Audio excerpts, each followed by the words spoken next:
अच्छा वैसे करो ही, सब्सक्राइब करो। ये कही रही है बिटिया तो करो subscribe. So, hi everyone. I always wanted to ask certain questions from certain people in my life, and I finally did that. So, this time my parents came to visit me, and I thought, why not? So, basically, I asked a few questions from my dad since he's turning 60 this year, and then I asked some questions from my mom since she's also turning 60 this year. Just enjoy, have like a popcorn, have something with you, have your tea, and just enjoy. You will love the answers. I love how genuine people I have around me and how they all were so interested to be a part here, like to be, they were so interested to answer all the questions I had in mind, and they did amazing, and it was so cool to be a part of this. So I hope you enjoy as much as I did. Enjoy the interaction, and I shall see you in the next video. So 2025 में आपका 60th birthday है, और इसलिए I have prepared a list of 25 questions. First is, what are you most proud of in your life? बहुत अच्छे परिवार में मैंने जन्म लिया और बहुत कमाल के लोगों के संपर्क में आया, चाहे मेरे माता पिता हों, मेरे भाई बहन, मेरी भाभियाँ, मेरी पत्नी, मेरे बच्चे. कहूँगा सबसे बेहतरीन जो है मेरे जीवन में कि यस, आई एम प्रिविलेज्ड और मैं लक्की हूँ. मैं बहुत कमाल के लोगों के संपर्क में आया. इज द प्राउडेस्ट कि भाई मैंने कुछ लोगों के लिए विशेष किया हो, आई डाउट, और बहुत लोगों ने मेरे लिए बहुत कुछ किया. If you could relive any year or decade, which one would it be and why? हमें केवल वो लोग याद आते हैं जिन्होंने हमें टच किया हो. अब जैसे मेरे बच्चों का बचपन, जब मेरी माँ भी मेरे साथ थी, या मेरे वो भाई जिन्होंने मुझे पिता की तरह प्यार किया, वो उस वक्त युवा थे. तो मैं समझता हूँ वो वाला डिकेड जब मेरे बच्चे बड़े हो रहे थे, मेरी माँ और मेरे भाई भी थे, यदि हम रिलीव करें उसे तो हम उससे शायद और बेहतर और बढ़िया उसको कर सकते थे. मतलब 2000 से 2010 शायद ऐसा कह सकते हैं. What is that one lesson that you have learned that you wish you new earlier? मैं साफ समझ गया कि गुस्सा आदमी का सबसे बड़ा शत्रु है. मैं जानता पहले भी था, लेकिन परिस्थितियाँ कुछ इस तरह की रही कि फिर भी मैंने गुस्सा किया, जबकि मैं पहले भी जानता था और अब तो शर्तिया ही जानता हूँ कि व्यक्ति का सबसे बड़ा दुश्मन उसका गुस्सा है. नहीं करना चाहिए व्यक्ति को, चाहे परिस्थिति कैसी भी हो. उसके बहुत भारी नुकसान है, शरीर को, संबंधों को, गुणों को, इवन पुण्यों को भी ख़त्म कर देता है गुस्सा. What is one of your favourite childhood memory? बचपन की मेमोरी. देखिए, माता पिता के साथ सबकी मेमोरी होती है चाइल्डहुड. मैं यहाँ अपने भाई को मेंशन करना चाहूँगा, जो मुझे 8.5 साल की उम्र में ही पढ़ने के लिए अपने साथ ले आए थे. वो मेरे जूते के फीते बांधते थे, मेरी मांग निकालते थे, नहलाते थे मुझे, और जब मैं शाम को केवल मन में सोचता था कि वो शायद मेरे लिए ये लेके आ रहे होंगे, अक्सर ऐसा होता था कि वो लेके आते थे. The next is family and relationships. What was the best part of raising us? Best part was that कि मेरी माँ और इन बच्चों की माँ इनके साथ थी. It was the best part of raising, because मेरी माँ का अनुभव और अनुभव का जो मातृत्व है, जो वात्सल्य है, उसने बच्चों को लिजा होने से बचा लिया. क्योंकि मैं गुस्सैल और डिसिप्लिन्ड, घनघोर डिसिप्लिन टाइप का आदमी रहा. यदि केवल मेरे ही संपर्क में बच्चे रहते तो उनका व्यक्तित्व उस तरह तो नहीं बनता. उन दोनों की वजह से, क्योंकि वो दोनों ही कमाल की स्त्रियां रही, बच्चों का जीवन आसान हुआ. What is one parenting advice that you would give to next generation? Parenting advice मेरी तरफ से केवल यही है कि आप डिसिप्लिन रहें जीवन में, लेकिन अपनी ज़ुबान पे काबू रखें. नुकसान होता है उससे.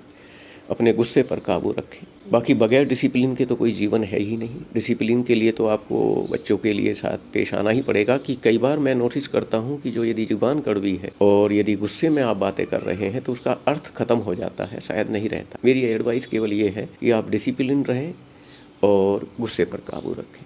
बच्चे गलतियाँ करेंगे ही, रिपीटेडली गलतियाँ करेंगे, बट आप डिसिप्लिन रहें कि आपको अपना गुस्सा नहीं करना है. What is something about our family history that you think I might not know? मैं समझता हूँ कि कमाल की हिस्ट्री है, और उसमें ऐसा कुछ कि मैं ये चाहूँ कि मुझे ना पता होता तो अच्छा रहता, ऐसा नहीं. Everything is good. हर चीज़ ने इंस्पायर किया. हर चीज़ ने कहा कि यस, भाग्य जीवन में बहुत बड़ी प्रबल चीज़ है. लेकिन हमें अपना कर्म करते रहना चाहिए, जो मिलेगा प्रभु की इच्छा से। चाहे वो मेरा माता पिता का लाहौर में रहना हो, चाहे हमारा माता पिता को कि भाई पार्टीशन में उनको भगा दिया गया हो, सब कुछ वहीं रह गया हो, फिर हम दोबारा से ऊपर उठे, चाहे वो वाला हिस्सा हो। कुछ भी ऐसा नहीं कहता कि हम पीछे का हिस्सा वो ना रहा होता, ऐसा नहीं। हाँ, ये लगता है कई बार पिता और कुछ दिन तक जीवित रहते, पिता कुछ दिन और साथ रहते। 11-12 साल तो उम्र नहीं होती ना पिता के जाने की। Who was the most influential person in your life while growing up? No doubt मेरी माँ और मेरे भाई, दोनों भाइयों को मैं कह सकता हूँ कि they are the most influential. Career, hobbies, and passions. So, question is, what was your very first job, and what did you learn from it? मैं एमएससी केमिस्ट्री किया 1985 में, और हमारे पड़ोस में एक सज्जन रहते थे जो ओरिएंटल बैंक ऑफ कॉमर्स में काम करते थे। और ये वो समय था कि बैंक 3 महीने के लिए, 90 दिन के लिए, 85 दिन के लिए लोगों को जॉब देता था। और जब मैंने वो जॉब की उनके कहने से मैं वहाँ, तो ये समझो कि मुझे लगा कि यस, लोगों ने अप्रिशिएट किया मेरे काम को, और मुझे ऐसा लगा कि मैं कर सकता हूँ ये काम। उसके बाद मैंने जनरल एग्जाम देने शुरू किए, और एमएससी केमिस्ट्री के बाद मुझे एक जॉब मिली टायर इंडस्ट्री में, पहले दीवान रबर इंडस्ट्री में, और उसी के आधार पे मैं गया मोदी टायर में। और मैं इससे पहले जो एग्ज़ाम दे चुका था जनरल एग्ज़ाम, उसकी वजह से मुझे एक इंश्योरेंस की नौकरी फाइनल हुई 1989 में, जिसका एग्ज़ाम मैं 86 में दे चुका था। तो एक तरीके से ये कह सकते हो, first job was in oriental bank of commerce, second was in rubber industry, and then I joined this insurance industry. What did you learn from your first job? Perhaps career was decided by first job only. Only then I decided to go for general exams, banking, insurance sector. From my job decided the career. In the sense कि whatever I did in this 85 and 86, it was rewarded in 89, though I was working in this rubber industry already. Is there a hobby or skill that you have always wanted to learn? No doubt. There are so many hobbies and with everybody it is like कि yes, Hindustan में बहुत लोगों के साथ ऐसा होता है, पर हमारे पास रिसोर्सेज, हमारे मीन्स इस तरह के होते हैं कि वो सारा नहीं कर पाते। मुझे लगता है कि हम बहुत बढ़िया बैडमिंटन खेल सकते थे। मुझे लगता है कि यदि हम आयुर्वेदाचार्य होते तो बहुत ऊंचे स्तर के आयुर्वेदाचार्य बन सकते थे। मुझे लगता है कि यदि मैं होम्योपैथ होता तो मैं बहुत बढ़िया होम्योपैथ बन सकता था। तो ऐसी बहुत सारी चीज़ें हैं जो लगता है कि हम हो सकते थे, बट ईश्वर की कुछ और ही इच्छा थी। जो भी कुछ हुआ बहुत अच्छा हुआ, बहुत अच्छा हुआ। If you could do one job in the world for 1 year, what would it be? छोटे बच्चों के साथ समय गुजारूंगा बस मैं। Crutch job.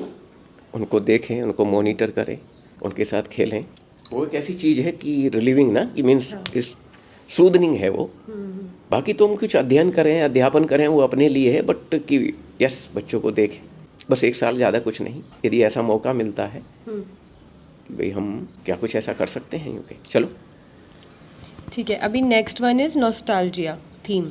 What is your favourite movie, song और book from your younger years? मैं बुक की बात करूं पहले, मुझे नहीं मालूम। माई एक्सपेरिमेंट विद ट्रूथ्स, मैंने कम एज में पढ़ी, कई बार पढ़ी। महात्मा गांधी की गाना, क्योंकि मेरे बड़े भाई गाना बहुत बढ़िया गाया करते थे। उनका बेकरार करके हमें यूं न जाइए, ये फेवरेट बना। और फिर मैं हेमंत कुमार का भी मैं मान के चलता हूँ, उसके सारे ही गाने मेरे फेवरेट हुए।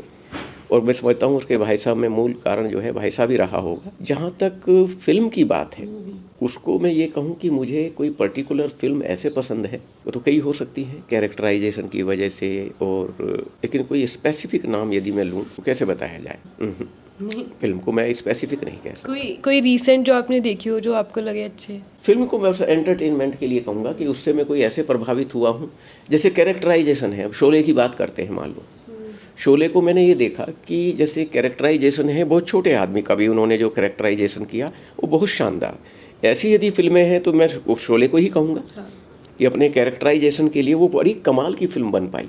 उन्होंने किसी एक व्यक्ति का नहीं, चाहे छोटा असरानी है, चाहे उसमें सचिन ही है, चाहे वहाँ ये क्या नाम है मौलवी साहब ही है, वो याद रहता है।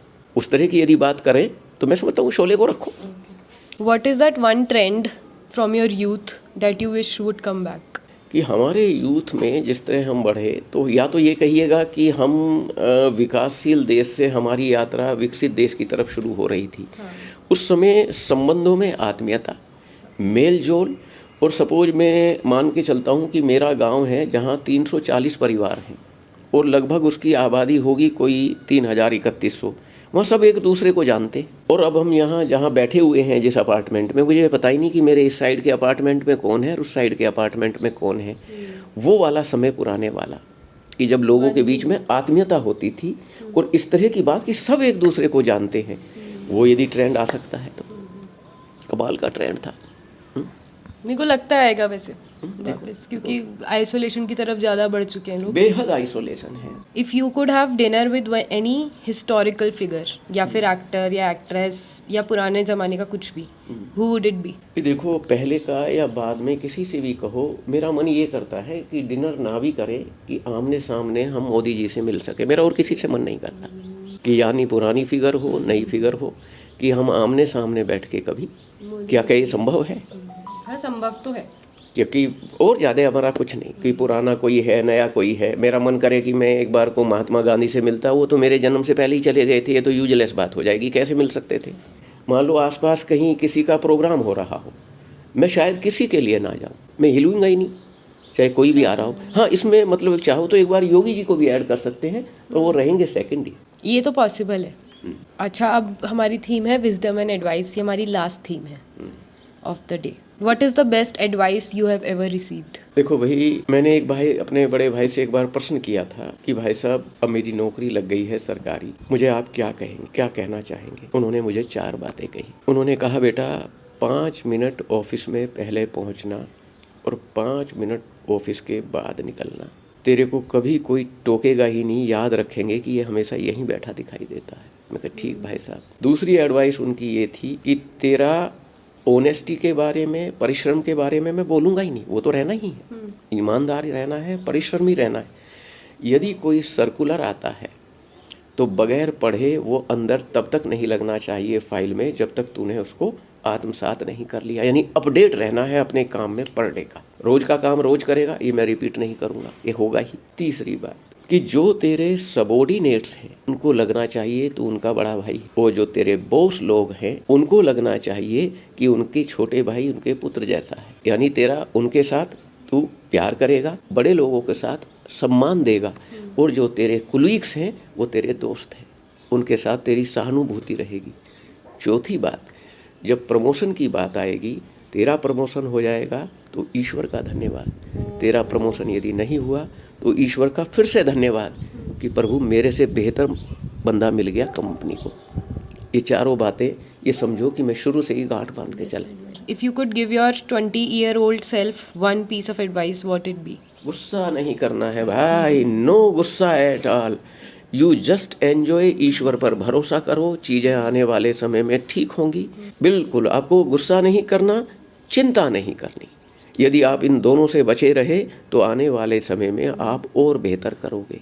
What is one thing that you want to accomplish while you enter 60s in your life now? भी देखो, बढ़िया सवाल है।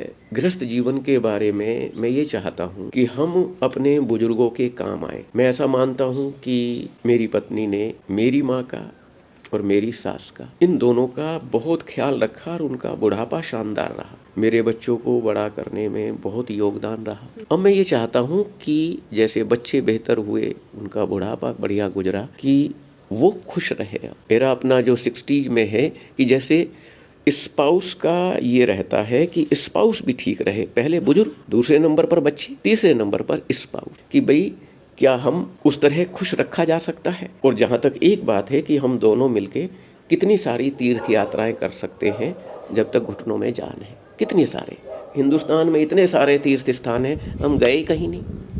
इतना भर है कि क्या हम दोनों खुशी खुशी स्वस्थ रह के खूब सारे तीर्थ स्थानों की यात्रा करके ऐसा समय गुजारा जा सकता है। Good start to 60s. और फिर अब final question, what is that one thing you hope I always remember? मैं तो समझता हूँ बेटा, यहाँ तो एक ही सब बात है बेटा, और वो हर के लिए है, कृतज्ञ रहना, ग्रेटिट्यूड। कभी भी मन में ये भाव नहीं आए कि मुझे ये नहीं मिला, मेरे साथ ये नहीं हुआ, मेरे साथ तो ऐसा नहीं हुआ। कृतज्ञ रहना, फुलफिलमेंट की भावना हमेशा बनी रहे, एवर, कि ईश्वर बड़ा दयालु है। He has always been kind to us, for our family, for individual. ये बात हमेशा मन में बनी रहनी चाहिए, कृतज्ञ रहना चाहिए हमेशा। ईश्वर ऐसा करे कि हम ऐसे बने रहें। ईश्वर ने बहुत कुछ किया, बहुत कुछ दिया। कभी कभी आदमी के मन में जो नाराज़गी है वो नहीं रहनी चाहिए, और मेरे भी बिल्कुल नहीं रहनी चाहिए। मैं चाहूँगा कि हम हमेशा कृतज्ञ बने रहें। नहीं भूलूंगा ऐसे कि भाई ना, ईश्वर बड़ा दयालु है।